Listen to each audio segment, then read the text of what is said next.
Good evening, everyone. Tonight is the Town Council regular meeting, Wednesday, August 19th, 2020. We all stand and say the pledge. I pledge allegiance To the flag of of the United States United States of of America, to the to the republic, republic for which which it for which it stands, stands, one nation, one nation, God, indivisible, with justice, liberty liberty, justice for all. for all. Thank you, everyone. Moving on to number 2, are there any visitors that would like to be recognized at this time? Again, any visitors that would like to be recognized? Mr. Chairman, Yes. there was a letter submitted today to be read into the record. I don't know if this is the appropriate time or if you want to read it during the Senior Resources Committee membership. Mhm. I mean, we could do it one of two ways. We've had letters that have been brought forth before. The council members have all got the letter. We can attach it to the minutes as part of this meeting. I guess entirely up to you on how you want to pursue it and move forward with that. Well, I Quite a think, lengthy letter. I mean, everybody's received it on the council. Okay. I got it. Everybody have it? Yes. Okay, well, then it should be, if it just submitted into the minutes, that would be fine. Okay. Mary Jo Phelps, I'll just say I'm here. Okay. Thank you. Okay. Anybody else? Phyllis All right. McGrath, I'm here. Thank you, Phyllis. Anyone else? All right. I guess at this point, then we'll move on to number 3, which is the approval of the minutes for the August 10th, 2020 meeting. Do we have a motion to approve? So moved. Second, Any discussion? All in favor? aye. Opposed? Abstain? All right, moving on to number 4, which is appointments and reappointments. First up is Brandy Doyle, who is a Democrat on Planning and Zoning alternate seat until November 2021.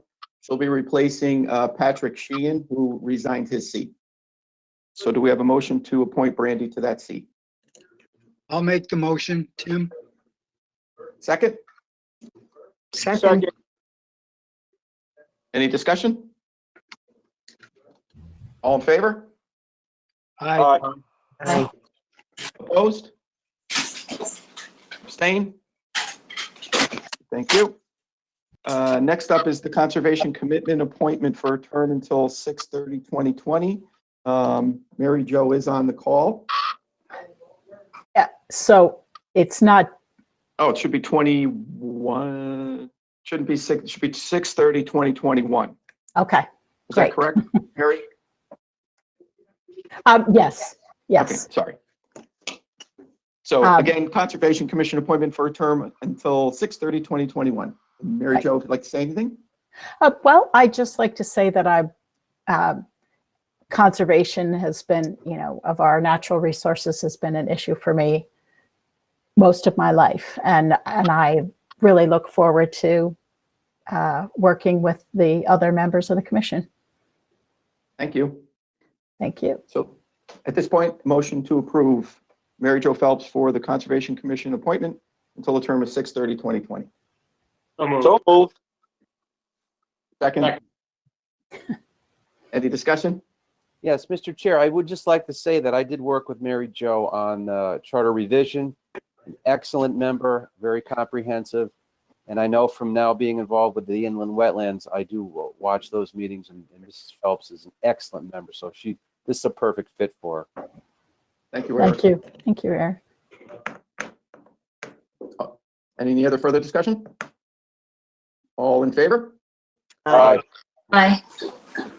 Opposed? Abstain? Thank you. Thank you, Mary Jo.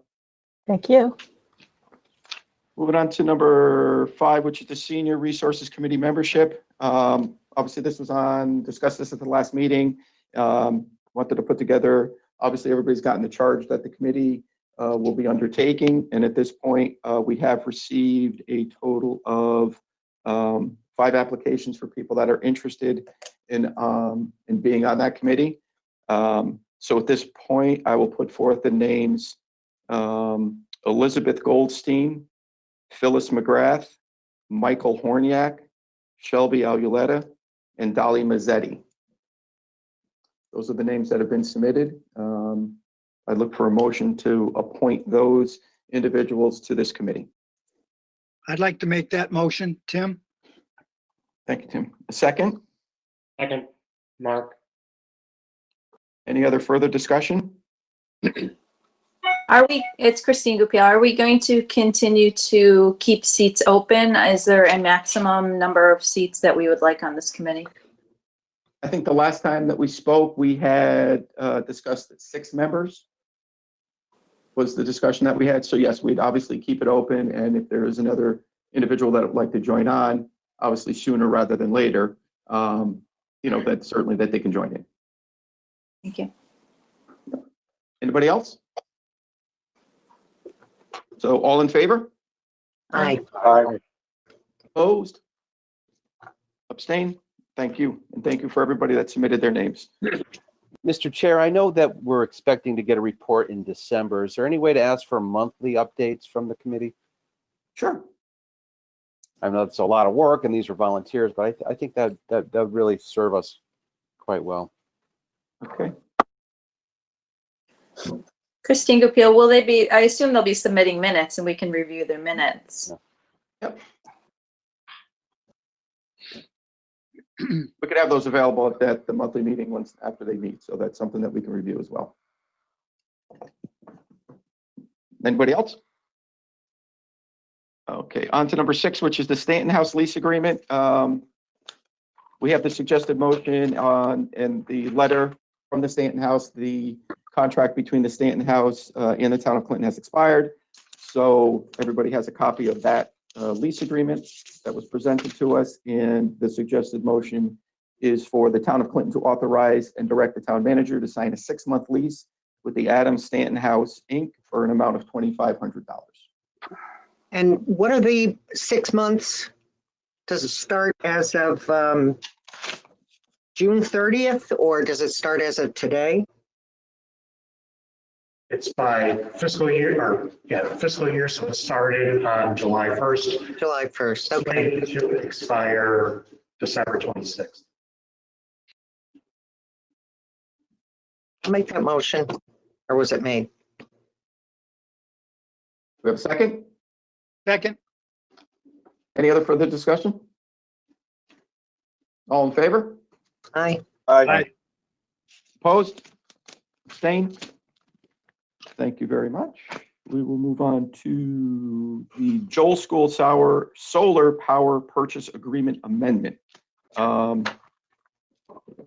Again, everybody has a copy of this amendment. Carl, do you want to speak on any of this before? Sure, this is part of the effort to clean up some of the paperwork associated with the school roof project that I'm sure Dennis will be reporting on during the liaison phase. Several first selectmen ago, the town signed an agreement to put solar power on top of the Joel roof. Now that the roof project is going, the panels need to be moved. And going through that process, we also need to update the agreement to reflect actual ownership of the panels. An entity, Green Skies, was who the town contracted with at the time. Green Skies subsequently gave its ownership responsibility over the panels to Goldman Sachs. So the amendment updates the ownership relationship. It's somewhat of a perfunctory amendment. However, because it is part of the long-term agreement, the advice of council was to put this in front of the town council to approve the amendment. There is some time sensitivity to this. The desire is that the panels get off of the Joel School as quickly as possible so that they can move forward with the roofing project and then they would be restored. There is, if you'll note, a penalty that has to be paid for the lack of energy production while the roof project is ongoing. And I think that's factored by the Board of Education. Could you say that last bit again, please? There's a penalty associated with non-production of solar power because you're taking the panels down. And there's an investment, obviously, because Goldman Sachs is the owner. So an expectation of revenue to be created by selling power back to the grid. That loss of income has been factored in the project by the Board of Education. Carl, this is Christine Goupil. Was there any opportunity to renegotiate that? I know that this has been a real bone of contention for the Board of Ed for a long time, and I don't disagree with them to have to pay that penalty. It just doesn't seem appropriate. Since this was an opportunity to re-sign the contract, was that negotiable? You're amending the contract, so it wasn't negotiated. This was delivered to us as a fait accompli by Goldman Sachs' attorney, as delivered by the Board of Education.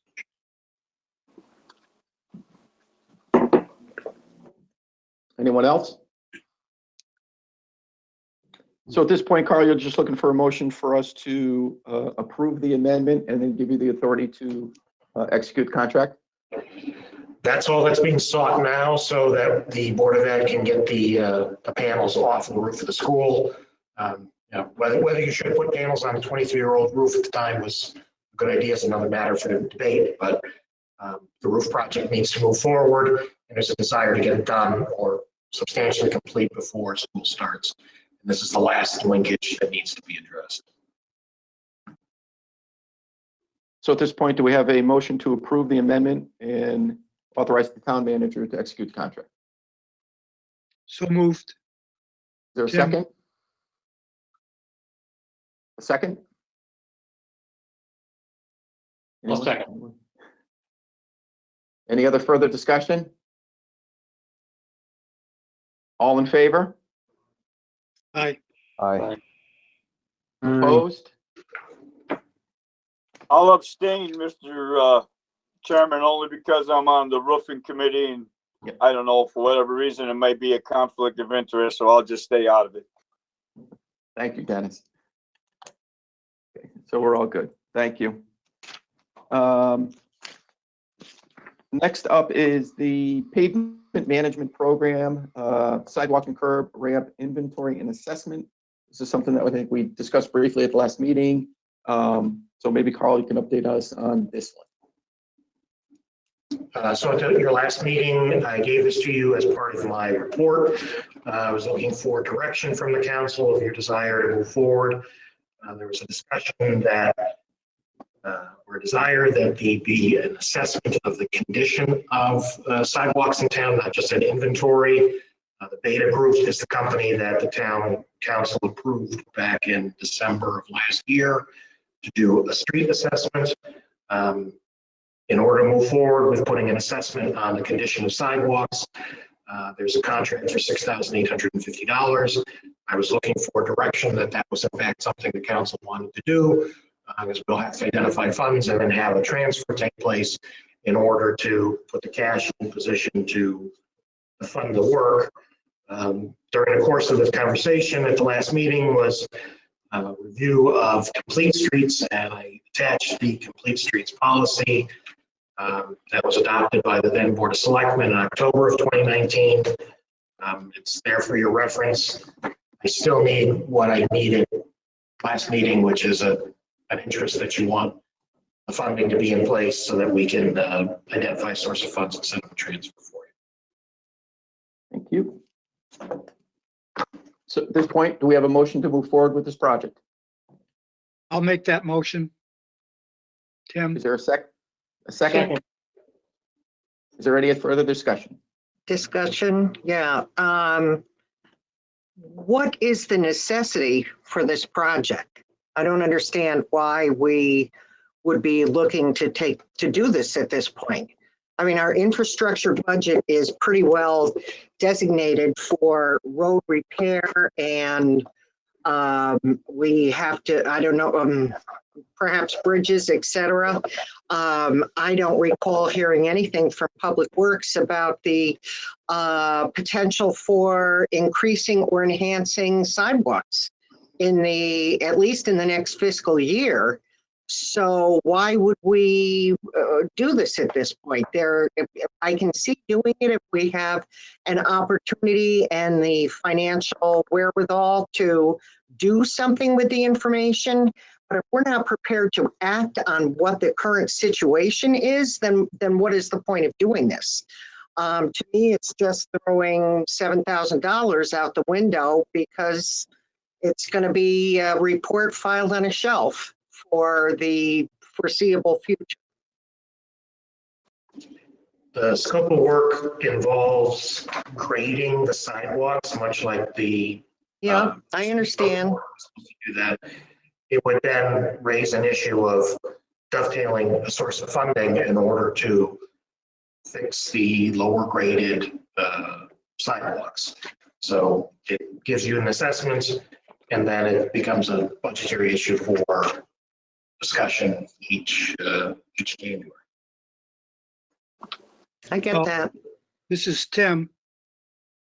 For the safety of our citizens, I think it would behoove us to have an accurate assessment of our sidewalk conditions. Now, in some areas of town, they're fine. From the school to the library was just done, but there are many areas in town where the sidewalks, I think, are deplorable. And I think for the safety of pedestrians, for walkers, we need to have those areas identified, and then at that point, make a decision what we want to do. But we need to have it done at some point. I would also offer too, Tim, that we prioritize, which they're going to do. They're going to rank the sidewalks and then establish a priority or a pecking order of what gets done first over the next several years, 4 or 5 years. I think that's great. That's what we need. I understand the desire and the goal. I just don't see it on the list of town priorities for public works projects that are coming up in the next foreseeable future. I don't see it. I mean, Well- and to have an inventory of roads, of sidewalks that need work, to have that brought and put forward to the town's attention, I believe that opens us up to liability. If there is a report that is written stating that there are certain areas that, on a scale of 1 to 10 or a 10, they desperately need work, somebody gets hurt there. I mean, God forbid, you don't want anything remotely like that to happen, but I do believe there'd be a high degree of liability on the town's part if we were cognizant but didn't do anything to remedy the problem. Don't you think we would be liable right now if we did nothing and somebody got injured? I do, Okay. but I think to have it in a report that has been received by the town council and further action wasn't taken, I think that would make us look even more negligent. Christine Goupil. Carol, you raised the same question the last time we had this conversation. The town attorney, John Bennett, did provide guidance on that, and it does not increase our liability. We already have issues with the sidewalks. We've already had accidents related to the sidewalks. And when it's a case where the town is liable, our insurance has had to deal with it. So again, this is not an increase in liability, the last it was advised. Well, could somebody explain to me the necessity to have this done at this point in time when there is zero budget allocation for sidewalk work? Somebody explain that to me? I think this also was a part of the town's plan of conservation and development, was it not? Which is, I don't know. I'm just rereading the October 23rd, 2019. But also, that's not a mandate, Eric. That's not a mandate. That is I understand that. All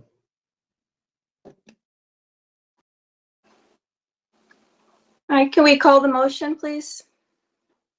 Their motion to move forward with the pavement management program.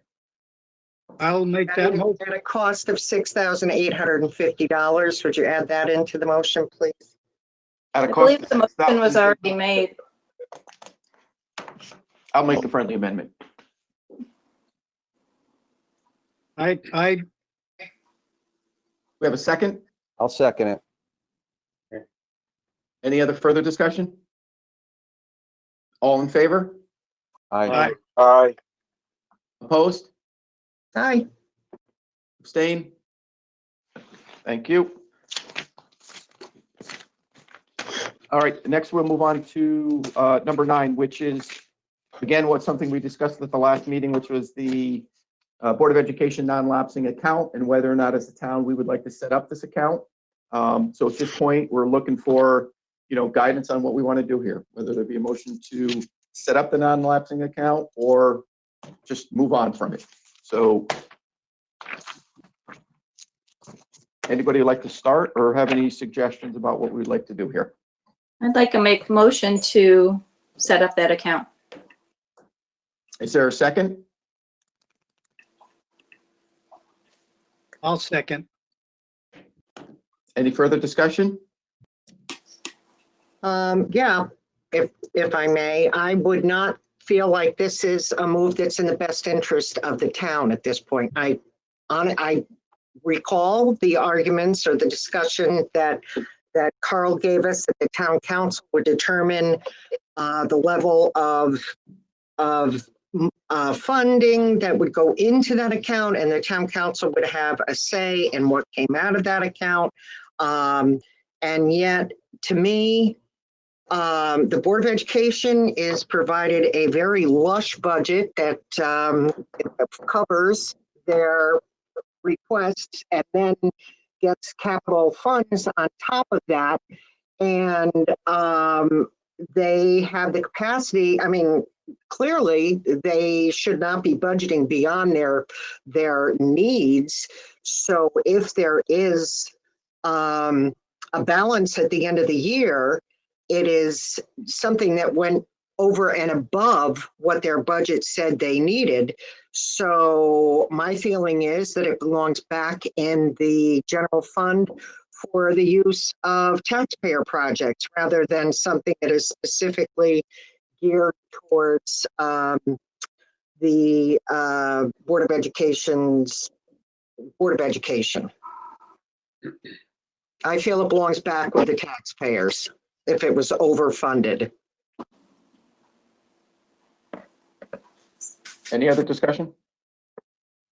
Dennis Donovan here. I think I gave my opinion also last week that I don't see any need to change what we got going right now. Seems to be working very well, and I agree with all the points that Carol's brought up. There's just no need at this point to rock the boat. It's running good. Anyone else? Okay, at this point, all in favor of setting up a Board of Education non-lapsing account? Aye. Aye. Opposed? Aye. Opposed? Abstain? Abstain. Okay, motion passes. Chris, you're not gonna I'm cast a gonna vote in vote? favor of it. I'm gonna vote in favor of it. What was the final vote? Because I didn't hear all the votes. Let's see, it would have been 3-2-1. 3-2-1. Oh. Yep. Tim, yourself, and Mark voted yay. And Eric recused, Recused, yes. and Christine voted What yay. about Christine Christine? voted yes too. Oh, okay, so it's 4. I'm sorry, 4-2-1. Okay, just wanted to get Yep. accurate. Thank you, sir. All right, moving on to number 10, goals of the town council. I discussed this briefly at the last meeting under chairman's report, but I wanted to make a more formal request here. A couple meetings ago where Carl had some guidance that as a council, we come together and have a goal setting workshop so that we can, as a council, come together and discuss what our, what we would like to do as a council moving forward. I can completely agree with them. I think it is a great idea for the council to have have an open discussion, an honest discussion about what we as a council would like to do moving forward. So at this point, I would like to formally ask for a motion for us to move forward with setting up a goal-setting workshop for the town council at a date and a time that that obviously is convenient for everyone. I'll make that motion. Second. Is there any discussion? All in favor? Aye. Opposed? Abstain? Thank you. All right, next up is Sue with the Finance Director, Financial Reports and all line item transfers. Hi, good evening, everyone.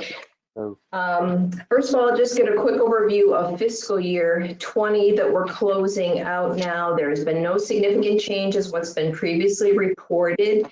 The line item transfers that I'm going to be presenting later to you are for fiscal year 20 to shore up the departments for any shortages that there were. A detail of the departments, if these transfers are approved by you, is also included in your packets. All these numbers are still very preliminary, as you understand, as we're still recording entries and invoices are still coming in and being paid, even though the volume is really decreasing at this point. As far as fiscal year 21, the July reports are in your folders as well. It's the first month of the new year. Tax revenues are showing 1.2 million lower for the month. However, the tax payment deadline for July was August 3rd, so the revenues were really pushed to the first week of August, which actually ran higher, over $1 million the first week of August than the prior year. The tax collector did note that many taxpayers did pay both installments in July, which was a positive note. However, the delinquent accounts increased by more than 100 over the prior year. And we'll start seeing the effect of the reduced interest rate that was agreed upon over the next few months. Other revenue areas did show decreases, and I wrote those up in the report as well. Building, planning and zoning, etc. July is also the month where there's a lot of periodic or one-time payments. So the cash outflows were $6.8 million for the month of July. Those are all detailed in the packet as well. Nothing out of the ordinary. They're the usual recurring. Investment income you'll see is way down, only $4,000 for the month. On the cash balances were $31 million because of the tax collections. Contingency is $250,000, as was budgeted for fiscal year 21. And the fund balance calculations as well are included in your packets. And we're still using the 6/30/19 balances until the fiscal 20 audit is closed. And it's currently projected based on those numbers at 15%. There's no questions on the report itself. I'd like to go into the line item transfers. Everybody good on the report? Okay. Okay, the first line item transfer is actually one for this year. Is request by DPW for $25,000. It has to do with replacing the stage roof at the town hall. And the bids came in higher than were anticipated. So the transfer request is $25,000 from the fiscal year 20 town infrastructure account to the town stage roof project. If the board would like to approve that transfer. I'll make Want to go through? Should we do them all at once, or do you guys want to do them individually? Well, this is fiscal year 2021 is the stage roof, right? These other transfers are 19/20, correct? That's correct, So Carol. we can't do them together, right? And this one stands on its own. Yes, this one. Yeah. Okay, You'd so. like to do this one by itself. So So moved. I'll make a motion for the stage roof, $25,000. That would come from that $250,000 contingency line? No. No? Where does it come from? Again, Capital within capital. So Okay. you're moving money from the general infrastructure account into a line item created when you did the carryovers to set aside funding for the roof. So it's one capital account to another capital account. okay, thank you. So we have a motion and a second. Any other further So moved. discussion? Any other discussion? All in favor? Aye. Aye. Opposed? Abstain? Okay.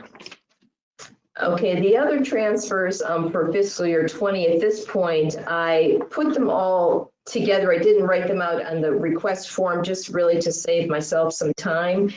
And they're in two areas. The first two columns on the report are transfers from within departments, meaning a department can cover the transfer within itself.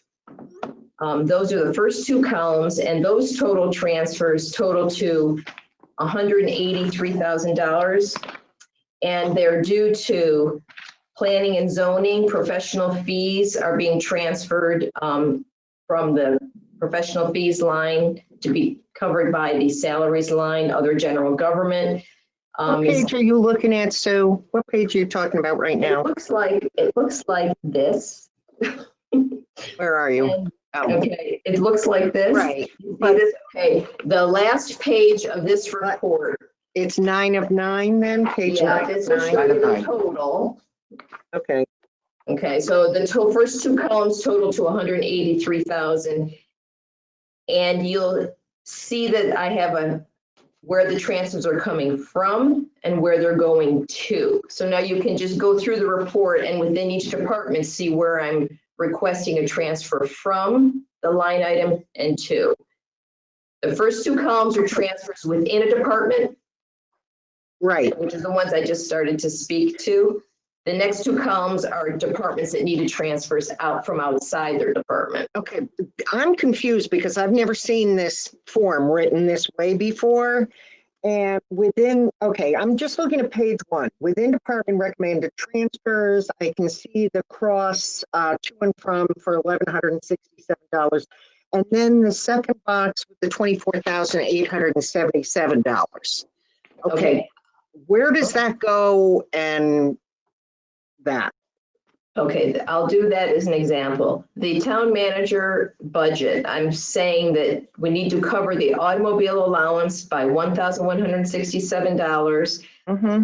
I can taking it from overages in the repairs and maintenance of 628, general supplies. Right, that I get. Okay. I totally get that.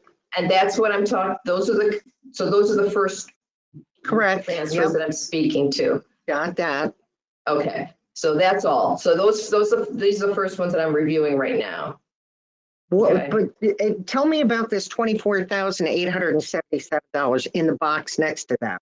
I Okay, see- Okay, those are transfers that the department cannot cover within itself. So when dollars are needed to come from another department. okay, all Okay, right. and in that case, and it actually, what I was going to say is that all of these can pretty much be covered by excess dollars that we had in the health insurance line. I get that. But shouldn't this read to salaries full-time $8,860 and from, shouldn't that be offset with the same figure and then delineated as coming from health insurance? I mean, am I just?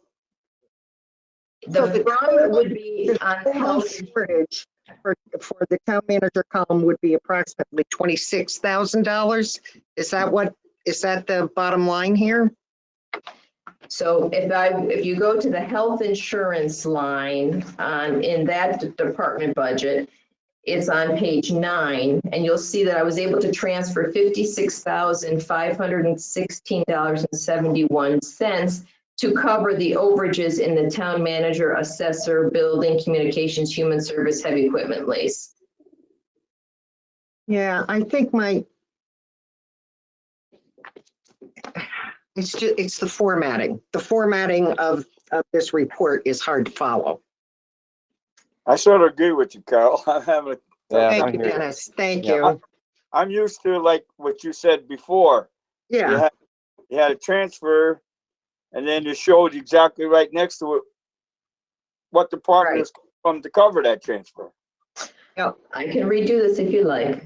well, it would make it easier to see what I mean, I get it, that there's $26,000, the $24,877 coming from health insurance that was overfunded, that will compensate for this town manager.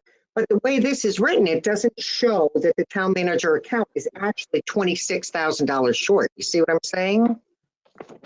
You don't get that from reading the report this way. And as a layperson who is, just trying to figure out what's going on. Right.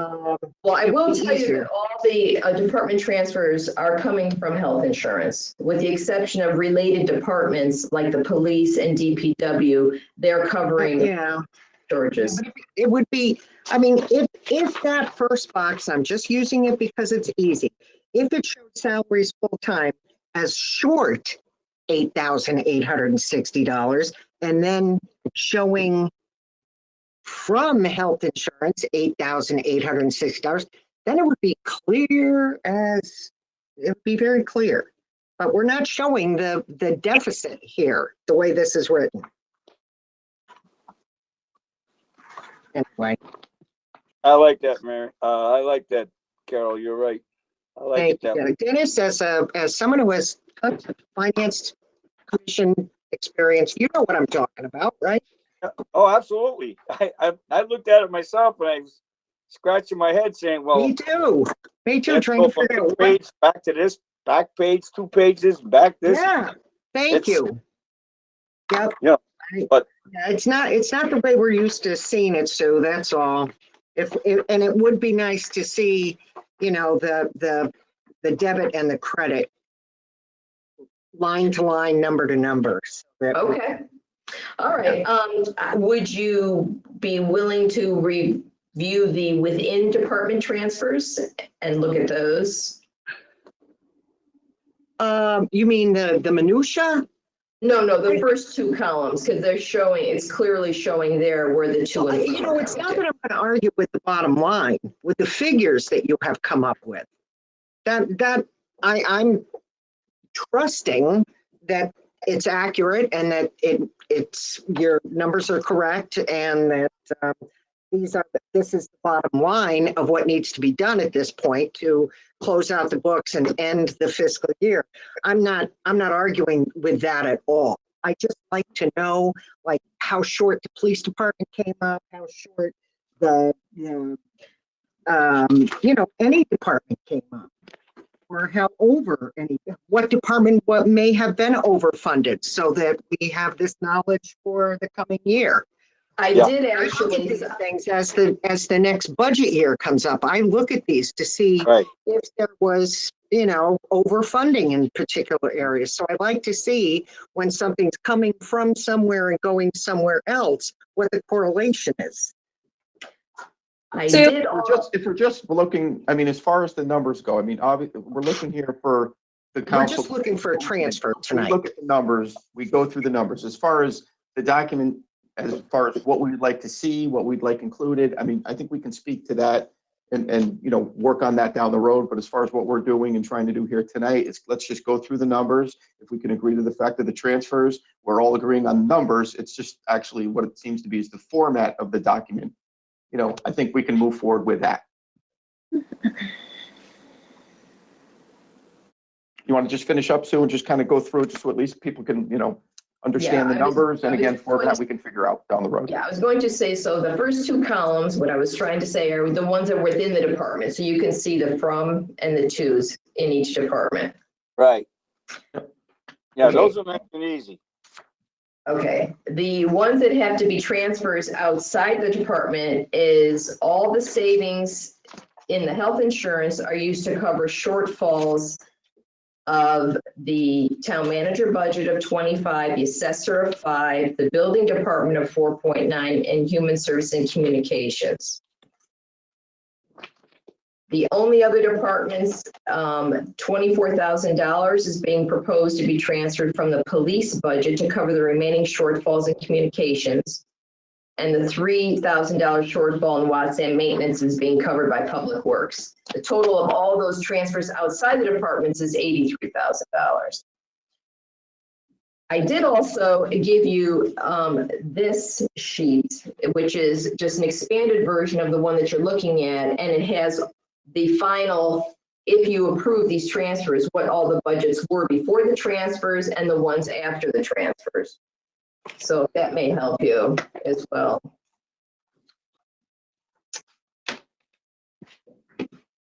I will say that there were no surprises in these transfers. They were really in line with what was forecast at the other previous meetings.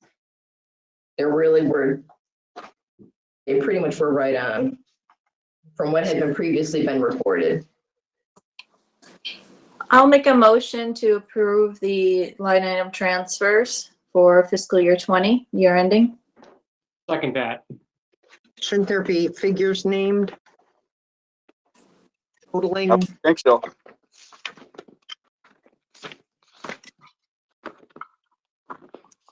So how do you want to do it?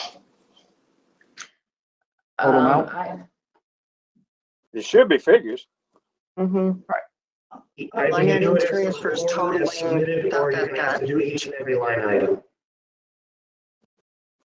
I think I'll just have to do it as submitted or then go through every line item. So if they can make the motion to approve the line item transfers as submitted. Yeah, but again, like Carol said, at least there should be a total saying, in the motion should say a total of $83,000 transferred from the health insurance thing to cover all the deficiencies in the other departments that were mentioned, and 83 to 83, and something like that. I don't know. I guess you should have some figures in the motion. These are also attached to the minutes, these transfers, so. If you want numbers, you could say $183,359.33 for transfers recommended within departments, and then $83,317.74 for transfers outside of departments. I'll make that motion with those figures that Sue just referenced. Well, okay, this brings my question back. Is the total of transfers $183,000, or is it 183 plus 83 for a total of $266,000? It's both. It's depends you want it's both. It's total, it's both. It's one set of transfers, the other is a second set of transfers. So and the there's a sum. total, so that leads me to believe that you're saying the total of the item transfers is $266,000. When you say it's both, I'm just looking for Yes. clarity. The bottom line transfer of funds is the two columns together, so that's the 266,000. Correct. Okay. 183 is moving within departmental line items, and the 83 is from moving between departments. Okay. All right. So the total is the 266. So I think Christine made the original motion to approve the line item transfers. So at this point, if we want to include it, would you be willing to make a friendly amendment to include bottom line numbers? We have to put the numbers in the minutes. Absolutely. 183, So what I'm saying is- 33 plus 83,317.74 comes to a total of $266,677.07. The motion should read approving transfers totaling $266,677.07. Does that sound right, Carl? I mean, does that motion sound right? Your microphone's off. That sounds right. Okay. Yes. That sounds good to me. Yeah, we can't just approve transfers without the numbers in there. You just can't. I agree. So who made the motion, and that's the figure? I made the motion. I'll accept the friendly amendment. Thank you. A second. Accordingly. Any other further discussion? Sue, could you please just make it a little clearer next time, please? No problem. Any other further discussion? All in favor? Aye. Aye. Opposed? Abstain? Thank you. Thank you, Sue. Thank you. Thank you, Sue. Thank you, Stu. Chairman's report, not much. I mean, basically, just want to remind everybody, again, and we'll work through this, I think, on the goal setting, but again, having people, there's a lot of people that have questions. I understand a lot of the council members individually get, comments and questions from the public. I think we just need to be aware of how we're responding to certain comments that the public has. Not putting an individual council member making a comment, that might not be for the full council itself. So just, reminding people, obviously the most recent one is obviously the letter that we received today. Making sure that people understand that some of the things that we're doing, to speak specifically to that, if there's a charge that we've put forth or that the council has put forth, that's what, that committee or that advisory committee will be working on, coming back to the council to make a decision. So no decisions are being made until we go through a process so that we can make a decision based upon information and not making a decision based upon anything else. So just kind of want to remind everybody that that'd be something to be aware of when you're talking and responding to some of the questions that the public has. Number 13 is the town manager's report. So I have a couple of things to go over.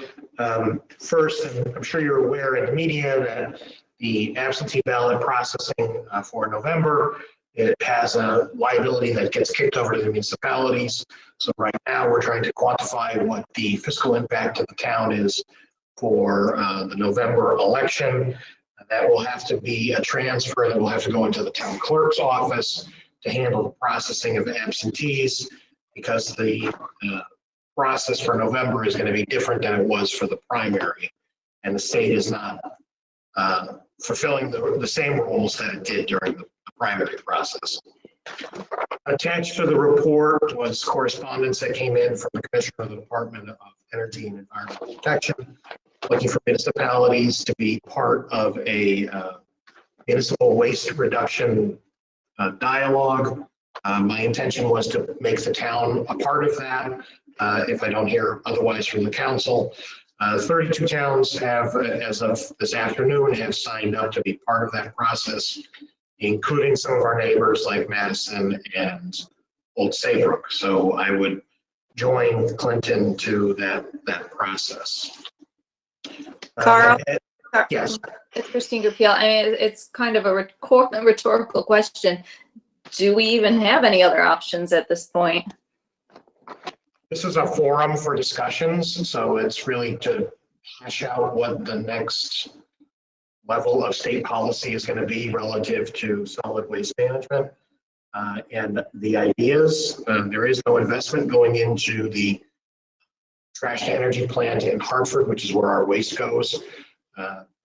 After that process came to an end with Mira, there was a press conference that the governor held with the DEEP commissioner that involved a food scrap recycler, but that was an entity based out of Hartford that is not sized up to take care of the entire state of Connecticut.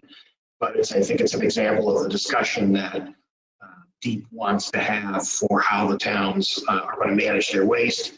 Nobody, Mira or anyone else, really wants to be sending our waste out of state. So it's, at this point, it's a discussion to figure out what the next policy move for the state's going to be as it relates to solid waste. So it's, at least our participation gives us the opportunity to have a say, as well as to understand the direction the state is trying to move in. Carl, what commitment is required of the town, and then how do we lend our or give our commitment to this endeavor? All I have to do is inform DEEP that we want to be a participant. That's really the extent of it. There'll be a series of meetings and somebody will have to attend that. So I was going to be the one that would be attending those meetings just to see where they were going. It's not clear what they're going to be talking about as it relates to specific solutions. So it's a listening session is probably in line at the beginning, and figuring out what the policies are going to be. Some municipalities are in different positions than Clinton is. Some are at using pay as you go or a bag program where you buy specific bags. That usually works in a curbside pickup arrangement. Some towns are doing food scrap recycling. either they've got a way to handle it in their municipality because the volume is so small, or they found an entity to contract with. I think the intent of DEEP in this effort is to find solutions and which solutions are worth scaling up. And then a potential discussion as to what state investments, if any, are going to go into some of these alternative solutions. There doesn't seem to be a perfect fit to handle all the waste all at once. So there has to be an iterative process in order to figure out where the waste is going to go for the different parts of the state. And then we'd see some legislative initiatives this next spring, this next session. Most likely. That would be great. The intent, I think, is to wrap this up by January of 2021 to then lay out where we're going to go as a state and tee that up to be something that would be considered by the General Assembly during the long session. If DEEP is going to be making financial commitments, those are the sort of things that would have to flush through the State Bond Commission and determine what those dollars, what those programs are going to be. Right. So there's a lot more that needs to flow out of this in terms of detail and what it means to us as a community and where our waste goes.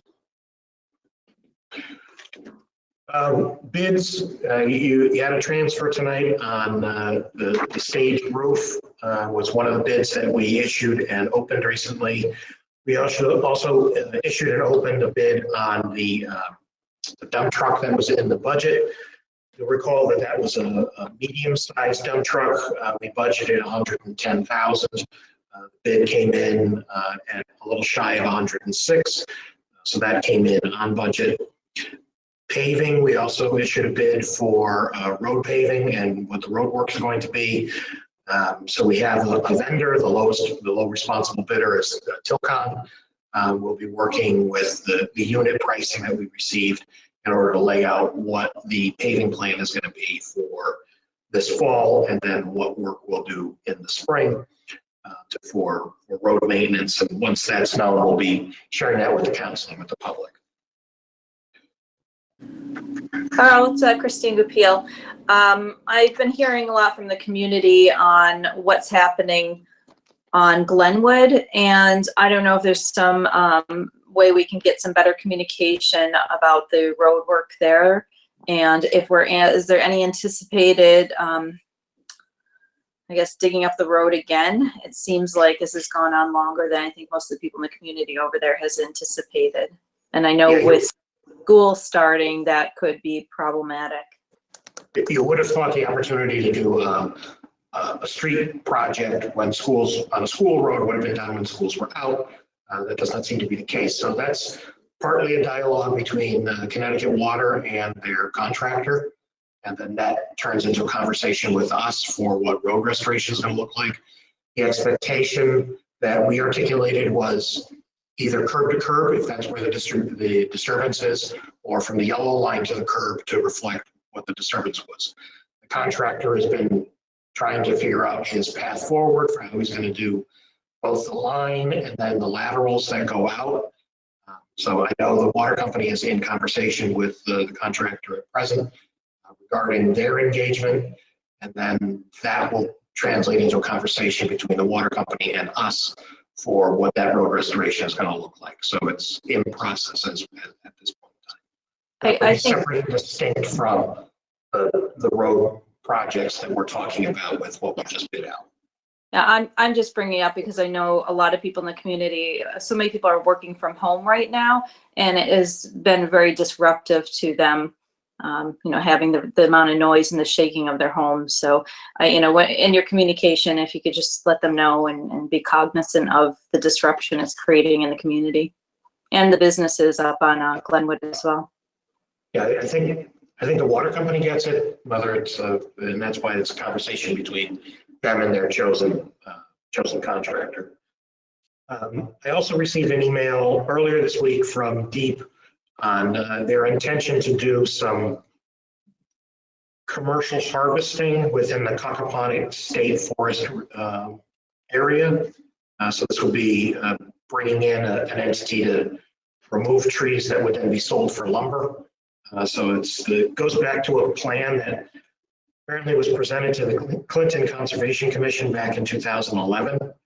The state had a forest resource management plan put together that came to the selectman's office in 2012. So this is sort of dated information for assuming everybody on council. Their intention is to do some removal. The object of the harvest is to promote a new generation of shade-sensitive oaks within the state forest. The state is reaching out to give us some information on their intentions to do the harvest. Their plan is that it is to be done within a year, and trees will be marked with a blue paint, which will give us an idea of what trees the state's taking out of its forest. Beyond that, I don't have any more specifics from Deep on what that's going to look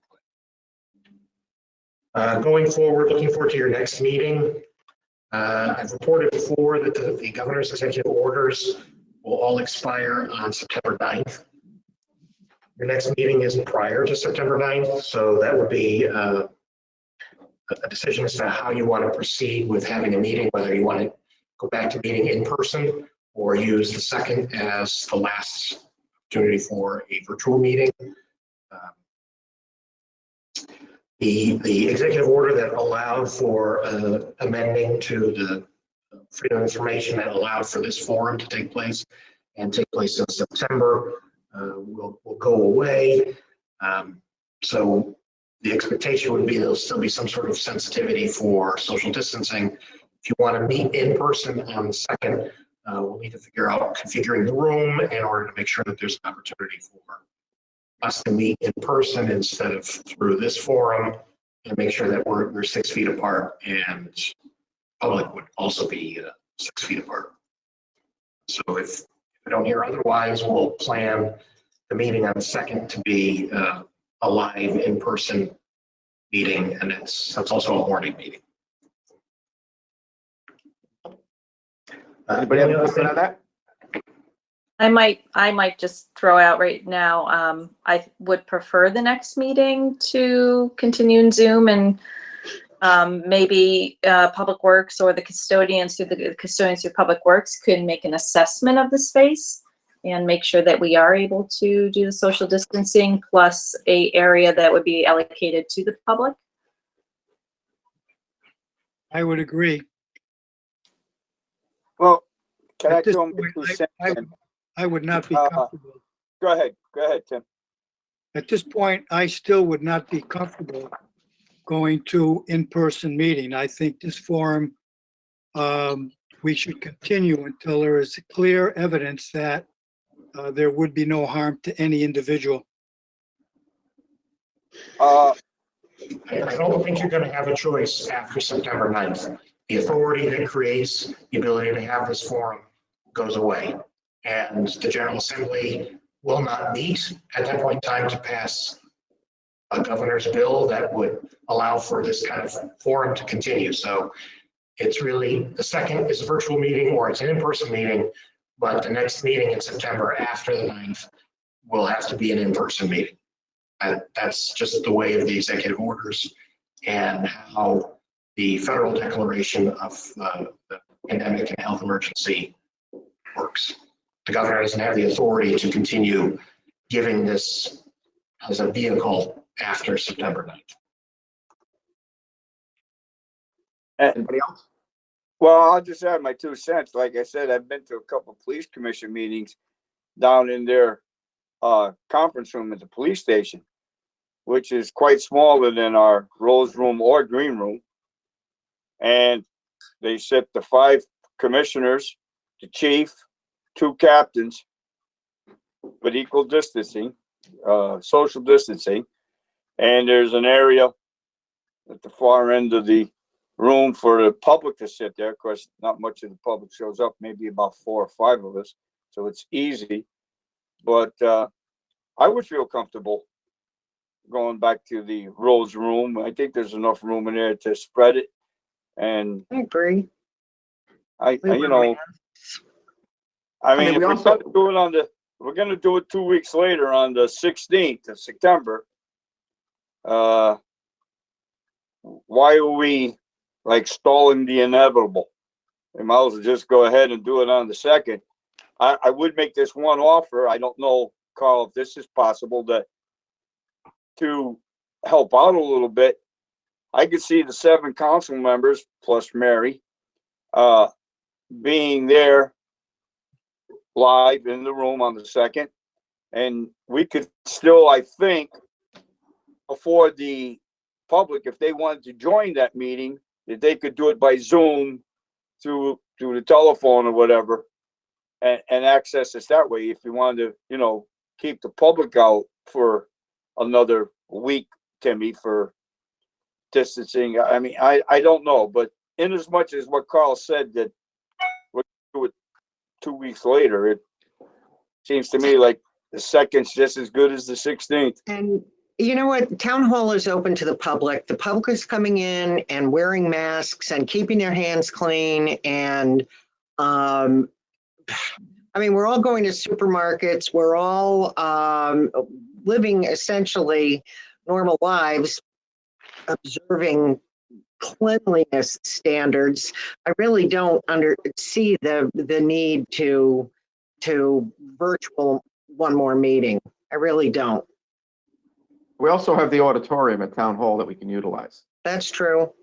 Oh, I that's mean, even better. utilizing the auditorium gets the public there, socially distance them, and there's enough space for us to spread out there. So I agree. I mean, I think it's time to try to get back to somewhat normalcy. You know, and again, like, you know, it's one more meeting. What's the difference at this point? At least that way we can kind of, you know, come to an agreement as far as where we're going to go, you know, what space we will use, making sure the space is available, knowing that we have to social distance, giving us more of a larger venue in order to do it. Everybody good with that? I am. All right, so I guess we'll look forward to doing a September 2nd meeting as a live meeting. Great. Sounds good. The only other item I have that, at the risk of reopening the conversation, is on that non-lapsing account. You moved to create it, but you didn't identify how you want the dollars spent, whether it's for capital, for operating, or for either. So I'd be happy to write something up that codifies the creation of the fund and how those dollars will be used. It just needs some direction how you want the money's used, whether it should be just for capital, whether it should be just for operating, or either or. Given the fact that you're not likely going to be putting money back into this account at any other time beyond unique circumstances associated with COVID, and it's going to be short-lived, I would suggest that capital is perhaps the better way to spend it, because it's going to be short-term money rather than long-term money. I agree on that suggestion, Carl. Everybody good with the capital? So make the beneficiary of the so that you're saying that the non-lapsing account can only be used for capital expenditures or to supplement the Board of Education's capital expenditure allocation? Is it in addition to what? For capital expenditures, period. So you could use it to deal with an unforeseen capital expense, such as building repairs required for COVID, or as a funding source for capital projects that you could take out of the budget and then fund out of that pot of money and run it separately. So the taxpayer is receiving a benefit for those funds. And also, Carl, may I add, I liked your suggestion, I guess it was 2 weeks ago also, or last week, that would be by approval by the town council. They would make that recommendation. I'd like to see that also. That's how it would be written, that it would be, the Board of Ed would have to request the town council to spend those dollars. And the council would be the ones deciding yay or nay on that level of funding. Very good. That sounds Carl, good. this is Christine Goupil. I'm not positive, but I thought they were for capital, which is sort of the obvious, but there was the discussion about the special ed expenses. and that would fall under operating, or can you allocate it specifically to that? So that was a discussion of how some towns have used this type of account, and there are towns that have put more money into it, that have had budgets that have been underspent by significant amounts, and then they built up some somewhat significant kitties. And those pots are then used to respond to excessive special ed expenses if a child moves into the district that puts an undue burden on the budget or what was assumed when it was put together. So that's really a function of some of the town decision-making and what the fiscal policy is for how you want to respond to that. So again, it's up to the council to decide how you want it to work, whether you want it for capital or operating, but only for special ed expenses that are beyond what was assumed in the budget. So some kind of verbiage like that. So would you like me to amend my motion to include for capital and for special ed expenses? It's really up to the council to make that decision. I don't think the Board of Ed has a dog in this fight. It's up to the council to decide what the fiscal policy of the town is going to be. I mean, again, at that point, then that kind of gets us involved in more stuff.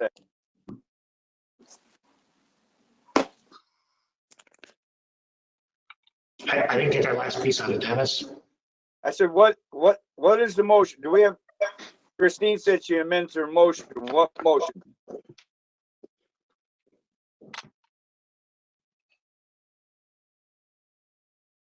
There was a motion that was made in order to set up the account. Carl needs the directive on how we would like to set up this account and what the monies would be spent for. So she would have to, I mean, it would be a new motion as to how we would like the account set up and what we will spend the monies for. Correct. I mean, the initial conversation. Can we make a new motion now, how to direct the funds? So Correct.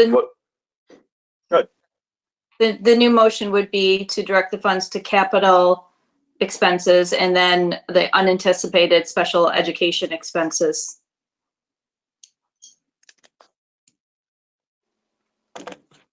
I'm not for that, quite frankly. I like it just going to the capital. Well, you have to do a discussion first. Go ahead, Mr. Chairman. You have to get a Is there a motion. second? Second. Is there a second for that? Wait, now I'm confused. Second for what? Just capital or cap? Her motion is for capital and then special education funding. I'll second that. All right, further discussion. I would not be in favor of that. I would rather prefer just to be the capital for the Board of Ed. I'll tell you why. When you go into that special ed bit, that is a operating type of procedure, part of the budget. And year after year, you may not have that surplus to help out that. And then you create a hole once you start adding to that one time. That budget then is created, and then it exists forever. And then all you have to do is keep adding to that special ed. You never use surplus funds for an operating part of a budget. Every year, they'll have to show, and I know it's a terrible, lot amount of money for that special ed, but it should show on their budget on the operation side by itself, and we should come up with the money for that purpose, I believe. That's a really good point, Dennis. Because that's always going to be something that's always going to be there. So that's where I would say that I was always told by all the old people on Board of Finance with me, a lot of people knew more than I did about it, that surplus should be used for capital, one-time item expenses that you don't foresee always a reoccurring, because the money may not be there from one surplus to another. That's Christine Goupil. I just, Carl, can you please clarify the use of the special education funds? Because I'm not completely sure everybody understands, or I'm understanding it fully. If if the fund is set up then, and an unanticipated, unexpected student arrives in the district mid-year, the school then needs to sort of scramble to address that. This fund would allow them to be more flexible in terms of utilizing those funds mid-year, end of year, beginning of the fiscal year. Maybe you can just expand upon how it be utilized. Yeah, so I think I assume it's clear that how this would work for capital. There's a need that crops up that's capital that is either accounted for at the beginning of the budget process, or there's an emergency, something of that nature, and there's a request for dollars to do something to the physical plant of the schools. For an operating expense, to kind of play out the scenario, you'd have to have a child move into districts after the budget has been set, whose special education expense and what their IEP calls for would be greater than what the Board of Ed had budgeted. Absent the fund, the Board of Ed still has to meet the requirements of the IEP. They would just have to find it within their own budget and manage their accounts appropriately in order to make sure that the students' educational needs are being addressed.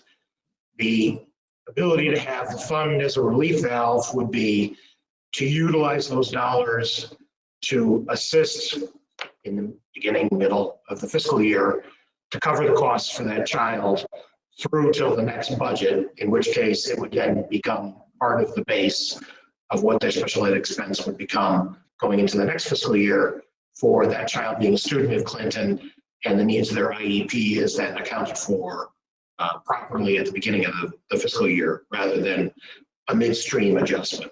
So it's what's the policy and what's the funding approach that the Board of Ed will have to follow.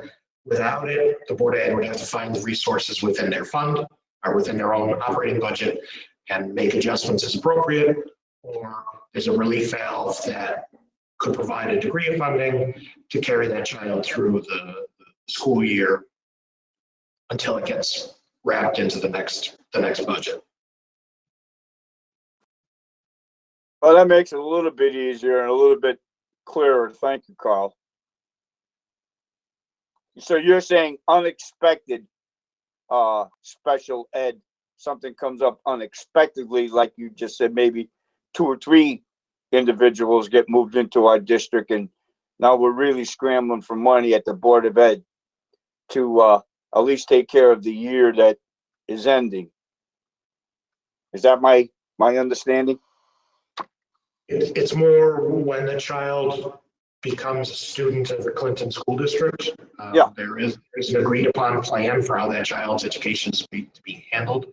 And if that requires a placement out of district to go to a specialized school, then it's up to the local district to come up with the resources to handle the transportation, tuition, and whatnot. So how those dollars and costs get accounted for becomes the issue. It really depends on the child. It depends on who's moving into town for how much of a swing you're going to see in one year versus the other, for what that cost of that IEP is going to be. It really is a function of what the needs of the child are that have been determined for what's in the best interest of that child's education. I understand. That's good. I mean, what I just want to make clarified in my mind is it would be an unexpected encumbrance against the Board of Ed for special ed. It isn't something like, well, through the lack of planning, they didn't do it right or do their budget properly for the year. And now all of a sudden they want to, well, geez, we didn't really, blah, blah, blah, blah. So this is an unexpected thing, as you said. An individual gets put into our region that we weren't expecting, or maybe 2, and it causes a burden. Am I correct? Yeah, more or less. I mean, so you'd have, they would build their budget based on the current That's a whole population. different swing. Okay, Yeah. that's a plan. Mary Ann could speak to how she makes her budget, but it could be, as an example, they assume 5 children are currently in the district. We're going to assume 2 more kids get added, and either a third moves into the district or the cost for those 2 new students exceeds what they assumed.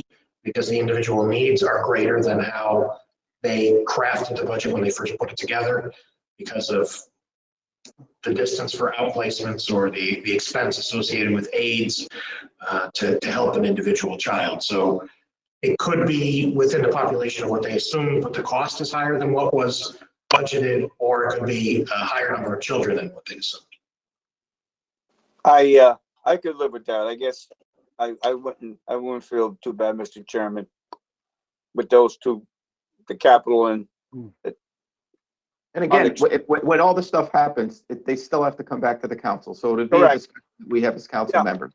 So, just because the account is set up, that was No, my I thing. feel more comfortable. If we that set way. up the account, we're good. So we have a motion, we have a second. Is there any other further discussion? Hearing none, all in favor? Aye. Aye. Opposed? Abstain? Aye. All right, very good. All right, Carl, you're all done? Yes, I am. You sure? Okay. All right, we'll move on to line item 14, Town Council Committee Liaison Reports. I have a report, Tim, for economic development. Very briefly, the meeting was on Tuesday, August 11th. There was a company called HRP that made a presentation on the business of brownfields. I'll just leave it at that. Evidently, the school is still interested in discussing the STEM program. And finally, there was discussion about the importance of the town having a means of welcoming new businesses. Now, I was under the impression there was a group that did that, but supposedly that might not be happening. So I think, Mr. Chairman, at some point, we should look into what the town does to greet a new business that is established here in Clinton. Doesn't the chamber do that? Well, there was also, so the chamber, but also there was, at some point, they were trying to start up a welcome committee. There was a group Yeah, that, That's what I thought, Mr. Chairman, was created, but I don't know if they're doing it or not. okay. Evident- All right, we'll follow up. So we can follow that up. Thank you. Okay, that's my report. Thanks, Tim. I had planning and zoning and inland wetlands. Yep. Okay, the Planning and Zoning Commission met on August the 10th for its regular monthly meeting. The town planner is currently working on the National Hazard Mitigation Plan. The complete draft is due to be submitted at the end of August. One of the commissioners suggested the creation of a formal administrative committee to be involved in the budgetary process and to involve the town manager in planning ideas for the town. The regulations committee update. There are a number of regulations that need to be updated and fixed to make the application and permitting process in the zoning department more efficient. These include Section 3 building height, Section 4 electronic copies, Section 26 shed setbacks, and Sections 26.10 and 26.11 minimum square feet, and then Sections 27.1 and 27.2 chickens. And then we go, the River Cog presented its regional plan of conservation and development and solicited input from commission members, which will be included in its winter 2020 draft report. Planning and zoning is scheduled a special regulations meeting for August 27th. Topics include Section 16.2 zoning regulation, East Main Village District, the ever contentious and controversial regulations, Section 12, contractors, businesses, storage yards, TODO, commercial residential mix, clarification of distance from train station, time limit to file a variance, and then fence and corner lots. And then as far as inland wetlands, met for its regular monthly meeting August 11th. Chairman Harley is happy to report that their full membership and the meetings are cordial and collaborative. DPW is holding off until next year for guide rail spraying. The commission would like to amend the regulations with the help of the town planner. It would require a cost to pay for the engineering time. They would like to amend the following. There's two of them. Remove the installation of generators, propane tanks, and associated pads, foundations from requiring a full commission permit, and change the regulations so that they can be issued as a wetland agent permit, and then add regulations to regulate beaver dams and their remediation. And those are my 2 reports. Thank you. Thanks, Eric. Yep. Anyone else? Christine Goupil. I did report on the natural hazards mitigation plan last week. We did wrap it up. They sort of extended the deadline. I believe some of the towns hadn't responded by their previous deadline, so they've extended to August 28th. So if anybody's interested in reviewing it, you can always look at it on the RiverCog website. Thank you. Anybody else? Nobody? We're all good? All right, at this point, motion to adjourn. So moved. So moved. Second. Second. All in favor? Aye. Opposed? Abstain? We look forward to seeing everybody on September 2nd. Thank you. Good, thank you. Thank you. Good night. This Good night. conference is no longer being recorded.